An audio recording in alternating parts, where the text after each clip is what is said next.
Hello friends, அடுப்பாங்கரை நம்ம வீட்டு சமையலில் இன்றைக்கி மோர் குழம்பு எப்படி செய்யணும்னு பார்க்கலாம். ஈஸியான முறையில் முதல்ல மோர் குழம்பு செய்கிறதுக்கு ஒரு 3 பச்சை மிளகாய், 1 ஸ்பூன் துவரம்பருப்பு, 1 ஸ்பூன் பச்சரிசி, ஒரு துண்டு தேங்காய், சும்மா கொஞ்சமாக மிளகு, ஒரு அரை ஸ்பூன் ஜீரகம்.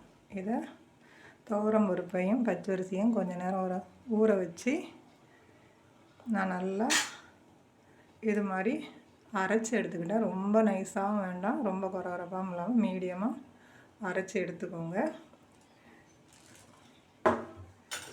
1/2 லிட்டர் தயிர் இது மாதிரி நான் அடித்து வச்சுருக்கேன். இப்போ நம்ம கடாய் வச்சுட்டு ஒரு 3 ஸ்பூன் அளவுக்கு ஆயில் ஊற்றிக்கலாம். கடுகு உளுந்தம் பருப்பு போட்டுக்கலாம். ஒரு 4-5 காஞ்ச மிளகாய் சேர்த்துக்கோங்க.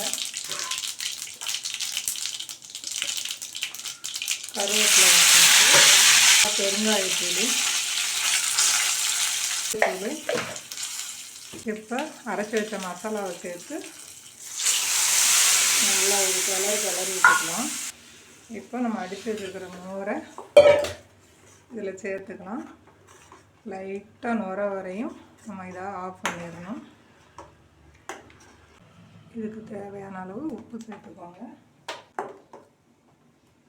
அவ்வளோதான், நல்லா கமகமான வாசனையோட சூப்பராக மோர் குழம்பு ரெடி ஆகிடுச்சு. நீங்களும் இது மாதிரி செய்து பார்த்துட்டு எப்படி இருக்குன்னு கமெண்ட் பண்ணுங்கள். மறக்காமல் உங்கள் ஃப்ரெண்ட்ஸோடு ஷேர் பண்ணுங்கள்.